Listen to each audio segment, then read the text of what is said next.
by 20 after the first quarter and did not look back. And look, the Warriors didn't show up. I'm by myself here on PostGame Live. Matt Barnes didn't show up today. Monty Poole's Zoom went out. He had technical difficulties. Kalin Azubuike forgot that Darrell Wright wasn't working.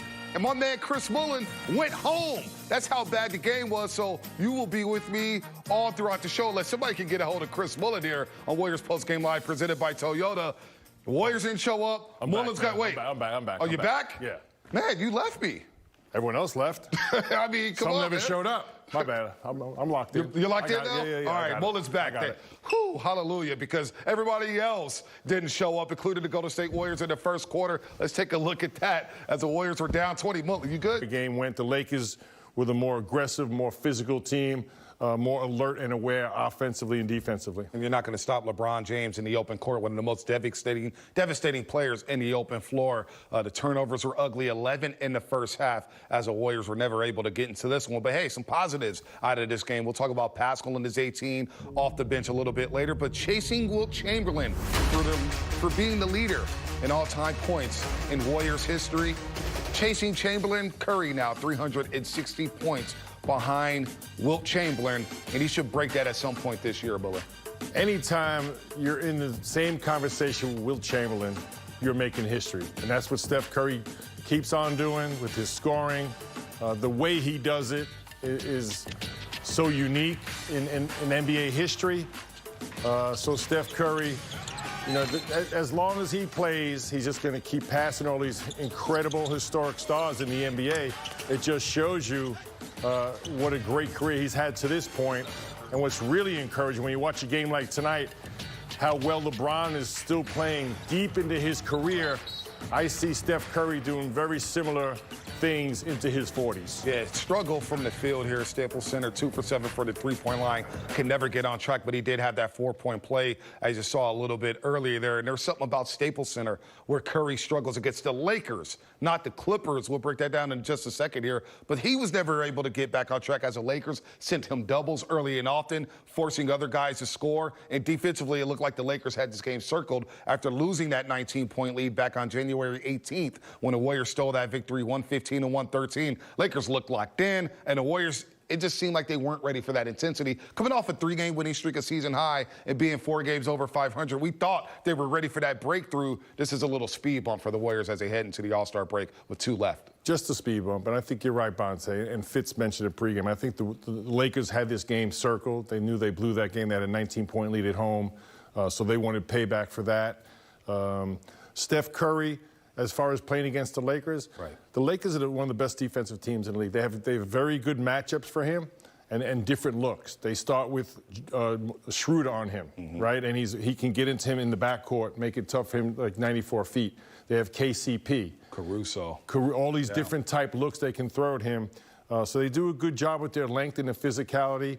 And it's games like this where you need the others to get going so they can free up Steph a little bit. They missed a lot of easy bunnies early in that first quarter, and Looney missed a couple there. He was not able to get back on track as well offensively. And Draymond Green, look, February was a good month all in all for the Golden State Warriors. They look like a team that's settling into their roles. And Draymond Green edged out Trae Young by 1 assist to take the assist lead for the month of February. We'll talk about Oubre's month a little bit later in the program, but Draymond Green with a hell of a February here, 10.5 assists he averaged in the month of February. Incredible month for Draymond, and really after that Charlotte loss and the ejection, just a tremendous response. First and foremost with his apology, his sincere apology, and then his performance since then has been wonderful. And we talked, and Bonte, you mentioned Eric Pascal. We'll talk about him later. He had a nice second half to have some rhythm for Portland. I saw in the first quarter before Draymond twisted his ankle, physically, athletically looking really quick. The Lakers were laying off him. He drove the lane for a nice dunk over Pau Gasol. I just love his aggressiveness to score. And, of course, his assists have been off the charts, and he always rebounds. And the Warriors going to travel straight to Portland, coming home from going from L.A. to Portland. They won't stop in the Bay Area, so Draymond Green, with 2 days off, hopefully he gets some treatment and get ready to go against the Portland Trailblazers, because Draymond has had some monster nights against Portland. And we know the last time out he was playing well defensively, and Steph Curry dropped 62 on the Portland Trailblazers. So Warriors would be looking to get back here with some days off here with that left ankle sprain. Didn't look too serious, Mullen. We don't know the MRI. We don't know what's happening there, but the Warriors played it safe there, which was smart because they were getting blown out the gym. Yeah, I think it was a tweak. We'll find out. But also the game was getting away. Steve Kerr took him right out, and he didn't play the rest of the game, preparing for Portland. And as far as the game Wednesday, the Portland Trailblazers, very similar to the Warriors, but they just don't have that player like Draymond to get the passing game going. They have a lot of guys that attack off the dribble. You know, they're missing some of their key stars with C.J. McCollum and Nurkic. So they play small, but they don't have that dynamic playmaker like Draymond. And they'll take on the Hornets tomorrow night. Hornets up in Sacramento right now, so the Warriors will see them Wednesday, of course. But Kelly Oubre Jr., who we just mentioned, you know, a lot of people, we talk about his month of January. It was rough, shooting 25% from the three-point line. But he got things going now. A rough game tonight. Not the best game for Kelly Oubre Jr., even though he had some cuts and some dunks tonight, but 19.5 points per game, which is what he averaged in Phoenix. You see the field goal percentage and the three-point percentage up. Kelly Oubre Jr. has really come on this last month. Absolutely. And Bonte, as we praise Draymond and Steph Curry, one of the reasons they're so effective is they're so unique. The style of play, Steph Curry's skill set, the ability for Draymond to play out on the floor as a point center. That's different for teams to defend. It's different for players when they come from other teams to adjust to that.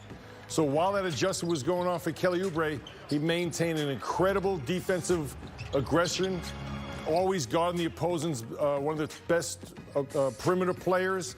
And now that his offensive game has come around, I think we can all see he's a perfect fit for this system, for the Warriors, and fitting next to Steph, Draymond. I think it's a really good fit, and I think it's starting to show itself now. And you talk about him playing defense here. He started off on LeBron James tonight, guard Schroeder. Wednesday night, he'll probably open up on Damian Lillard. So what he's doing on both ends of the floor and knowing the system. Draymond said it the other night. He now knows where to go. He knows where to go in this motion offense, the timing, the spacing, and learning how to play with Steph. That's not an easy task as well because Steph is so good off the ball. Well, you talk about the style of play. So a lot of teams, they run set offenses. You know, the Warriors run more of a read and react offense, which on one half-court possession, you're doing multiple things. So you're spacing to the three, then you're cutting, because Steph Curry never stops moving. So the adjustment is a different one for most players.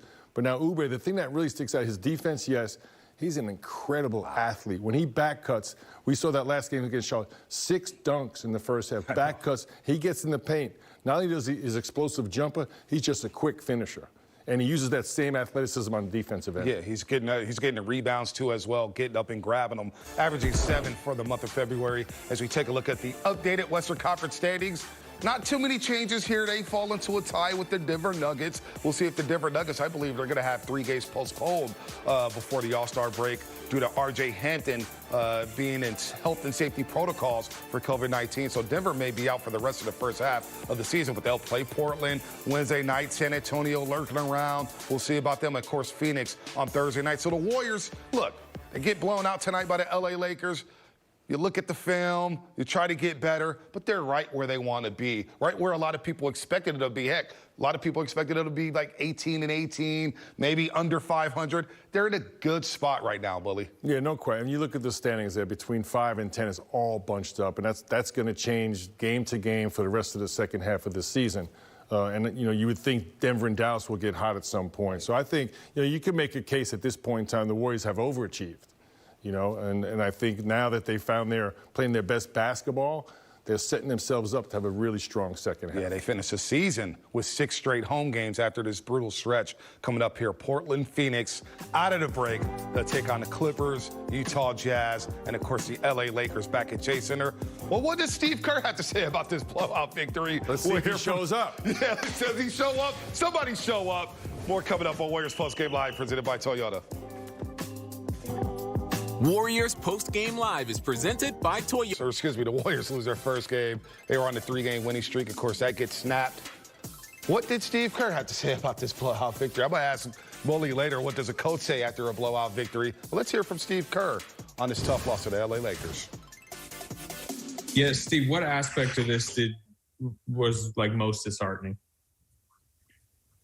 Oh, we were just never in the game. I mean, right from the beginning, we were fouling them like crazy. I think they had 16 free throws in the first quarter, 26 maybe in the first half, if I'm not mistaken.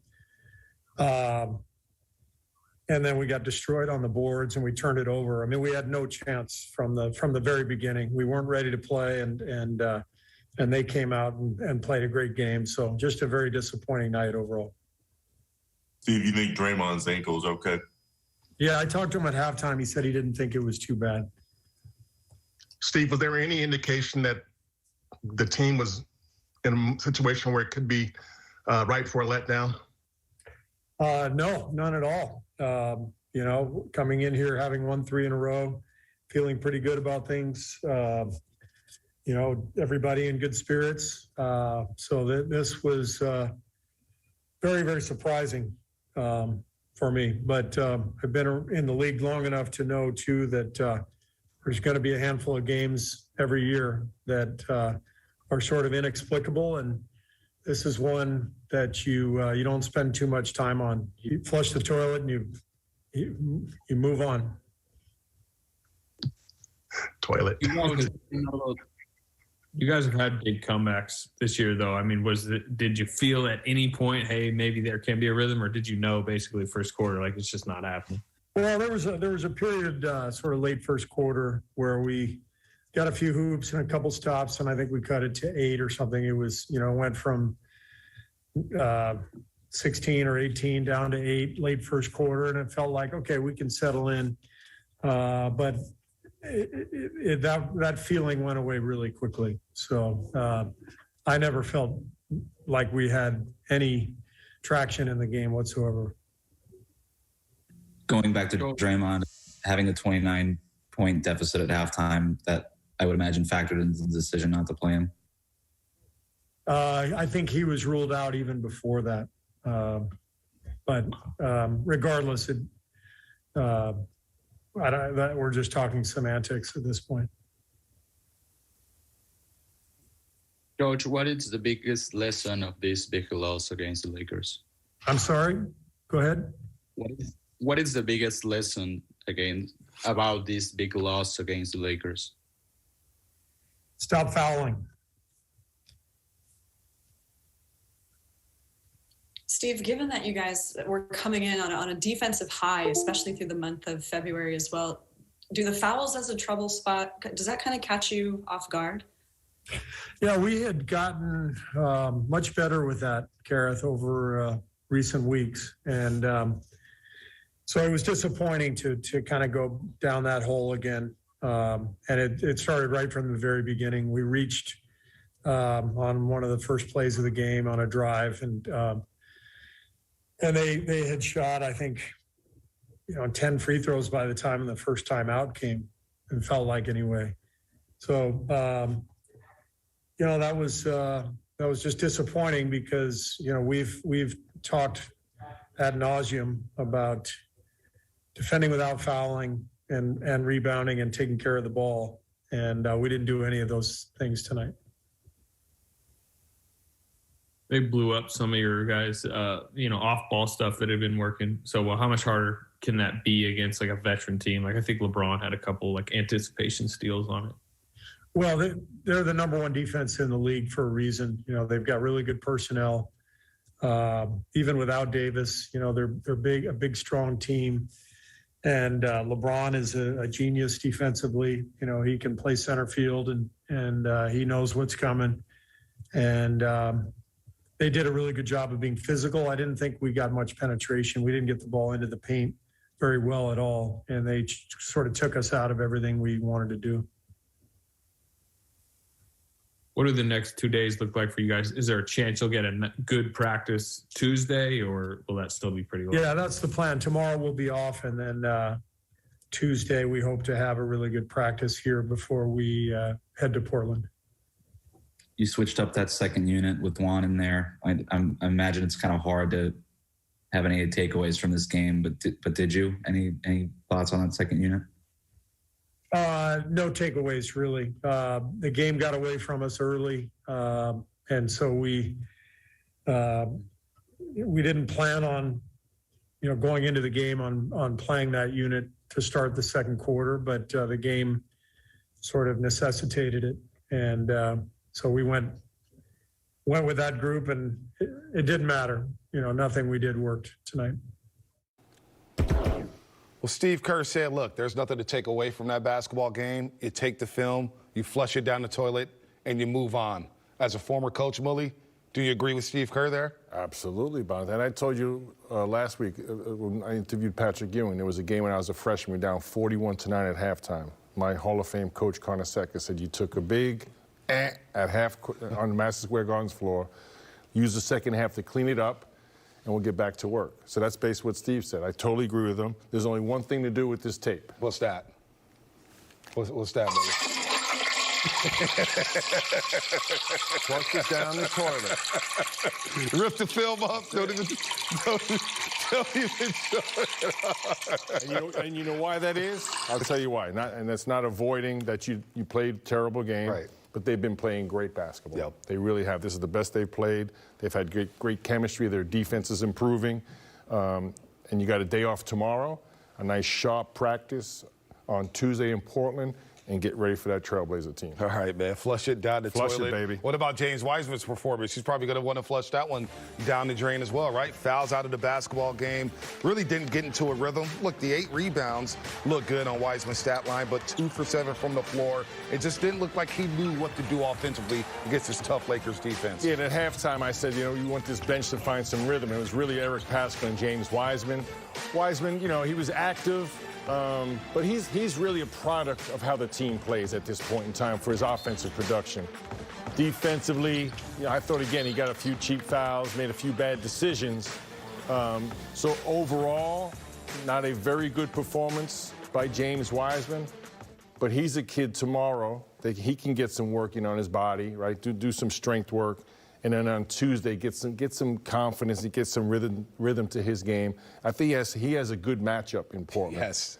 So I think that'll be a good bounce-back game for him. Enes Kanter plays no defense at all. Speaking of the Portland game and as well as the Phoenix Suns game, the last two before they go into the All-Star break, let's hear from Fitz and Buki on what the Warriors need to do over the next 2.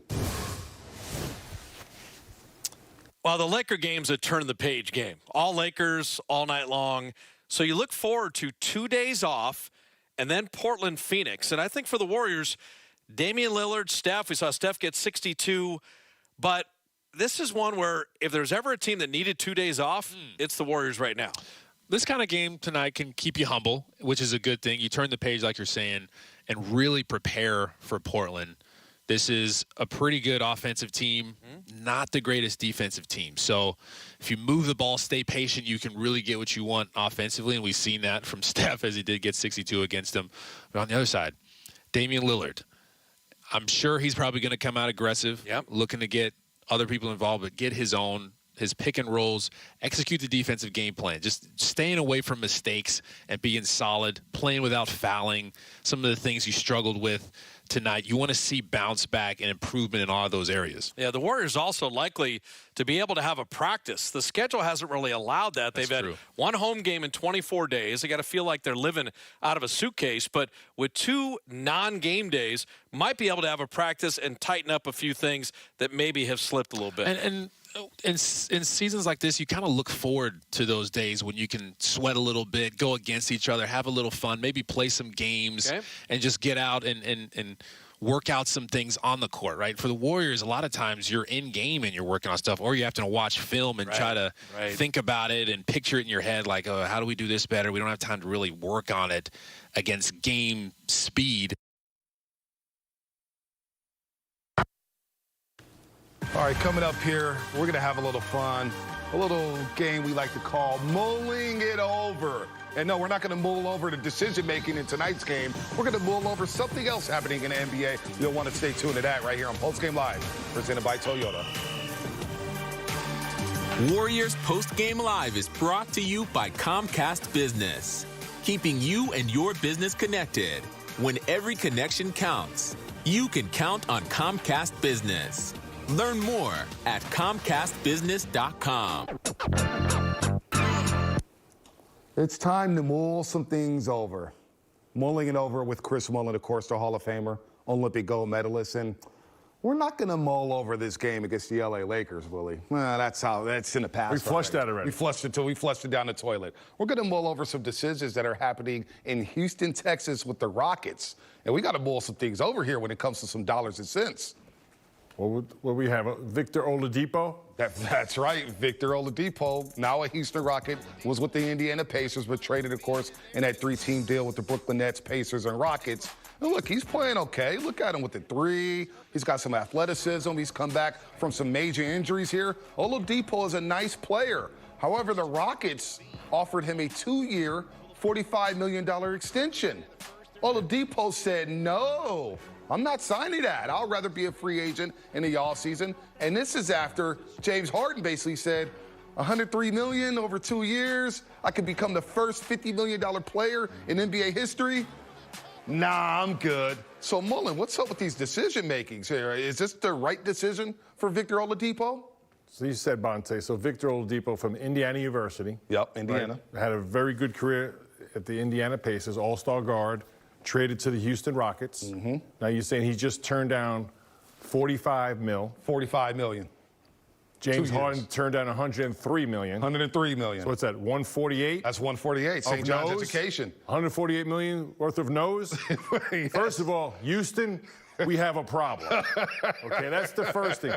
As far as Oladipo goes, sources tell me he's going to wind up in Miami. Oh. And the connection there is Tom Crean, who coached at Marquette. He coached Dwayne Wade, obviously legend at the Miami Heat. And coached Oladipo at Indiana. But Wade got Jimmy Butler to Miami. He's a Marquette guy. Oh. And now, third player, Victor Oladipo. Southeast Miami? Yeah, the Dwayne Wade connection. Oh. Runs deep. That's why he's a Hall of Famer. He has sources still in the league. Houston, we do have a problem. We have a big problem. $148 million worth of nose? I'll say yes. I'll say yes to stay in the corner. Only 4 years total. 4 years total, man. 148. Man, good Lord, that's a lot of money. All right, let's mull over this play from earlier today. The Santa Cruz Warriors. They're on the 8-game winning streak, Bully. Break them and up. Alex Smoligic here against the Austin Spurs. Oh, that didn't look like a good decision there, Bully. I mean, we saw him last year try to dunk from the free throw line. Didn't go well. And what are you seeing here? It's the first time you saw this all day. I was watching this live. He almost, man, that could have been could have been a butt injury, something, man. It looks like he went down. Get up, Smiley. Get up, Smiley. He looked like he got knocked out by Canelo last night. Was he looking for a foul? No, I don't know. One word comes to mind. Plyometrics. You need some explosion. And he's coming off an injury. So he's working his way back. I get it. The thought was there, right? He was thinking poster, right, off the vertical. His body wasn't having it. He was trying to get that the lactic acid. No, it was not having it. What was he doing? Was he looking up like, man, should I get up? Welcome back to Warriors PostGame Live, presented by Toyota. And shout out to Kareth Burke for a really, really cool interview with Michael Thompson, the father of Clay, and two-time NBA champion. And look, we know about people saying, hey, they're the best backcourt of all time. But what I took out of that, when you listen back to it, Mully, is what he talked about the egos. These two players, Steph Curry and Klay Thompson, his own son, they don't have any egos. They don't act like your prototypical star. Kind of like you, Mully, when you play with the Warriors. Just go about your business, go to the gym, get up shots, and just go out there and ball. Yeah, I love that interview by Kareth and Michael Thompson. Great job, Kareth. The mutual respect, I wrote down that was really cool, and the humility. Yep. Right, and he said of all time, similar to Tim Duncan, understated, but just dominant on the court. And I do believe they will go down as the number one backcourt of all time. And the other thing, too, is just the gift of being healthy. The gift of being healthy, being able to play the game you love. And he said, once you get injured, you never forget that. And it has an influence on how you approach the rest of your career. Clay's just salivating to get back on the court. You see him on the sideline there, having a lot of fun, but it's eating at him not being there with this shot better. Lakers made more threes. They out-rebounded the Golden State Warriors. But you know what, Willie? On a positive note, Warriors were +3 in the second half against the LA Lakers. Wow, you pulled that out. I did. +4 in the fourth quarter. When's the next game? Wednesday. Okay, that's all. That's all. Let's hear from Steph Curry. Even though the Warriors, look, +4 assists, Willie. Got to take some positives here. Let's hear with Steph Curry, see if he took some positives out of tonight's blowout loss to the Lakers. Stephen, what are the main lessons you want to take from this kind of game?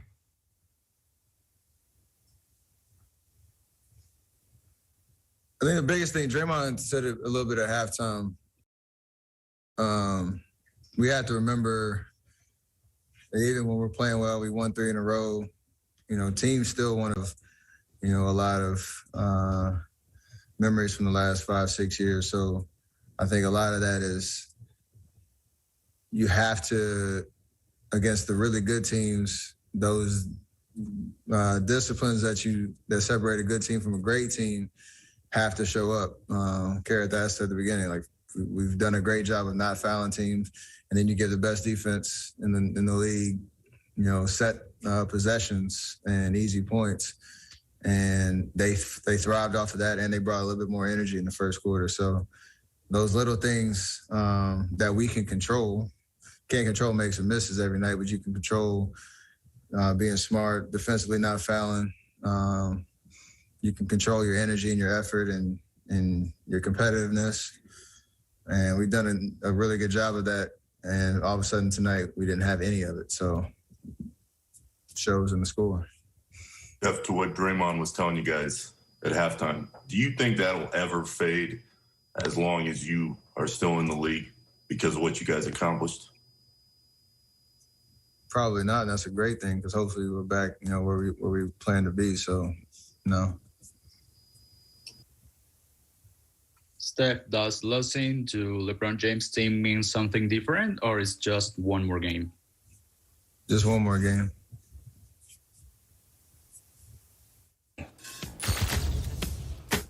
All right, be very understated. Steph Curry there. Not much to say after that blowout loss.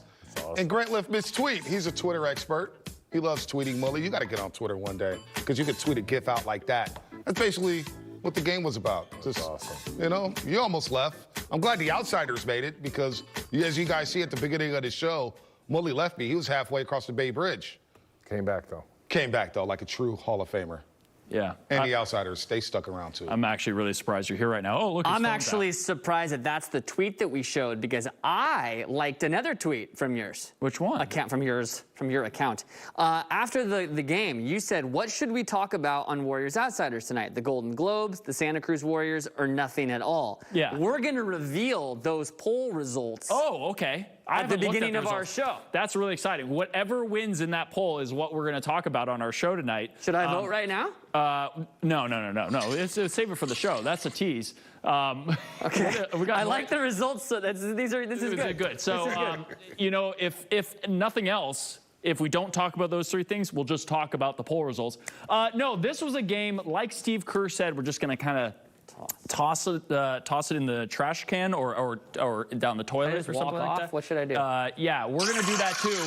But thanks, Mully's got the sound effects. Mully's got sound effects for days. He's nailing it. Underrated sound effects from Mully. If you think that's from the show, from the producer, the directors, that's not it. That's Mully by himself DJ on the show. DJ Mully. We actually have a great highlight off the bat. We do have a very good highlight. We found the very best highlight of the night. Please stay with us for that because last show we really teed it off with a great highlight in the beginning of that one too. So we did? What was it?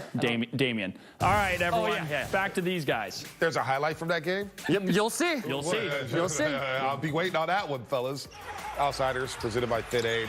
Drive ahead. Toyota drive ahead here, Willie. Last time we saw the Blazers, Curry dropped a career high 62 points. A very scintillating performance there. He was on fire in that one against Dame Dollar and C.J. McCollum. 8 3-pointers in all in that game, and he got to the free throw line 19 times against the Portland Trail Blazers. Of course, they split in one of those baseball series, a home and home against Portland. They won the Friday night game. Warriors bounced back on a Sunday evening and beat the Blazers. So this would be a fun one Wednesday against the Portland team.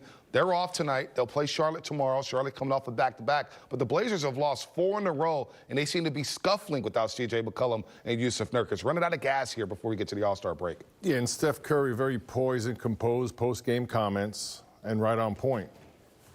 Focus, right? Carry out the scouting report.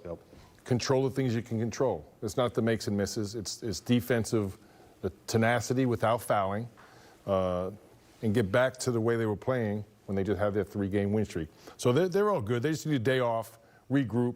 This is a good matchup for them. It's going to be a fun game to watch, up and down, offensive game. It's a good time for them to get back on track. No doubt about that. And Mully, bring out that toilet sound, because what we're going to do here at NBC Sports Bay Area is just flush this whole game down the toilet. Warriors get rolled by the LA Lakers. Lakers are up 20 after the first quarter and never looked back. Let's see if the Warriors can bounce back in the Pacific Northwest. We'll also have updates all throughout the week until that Portland game on Draymond Green's ankle injury. But until then, flush the game down.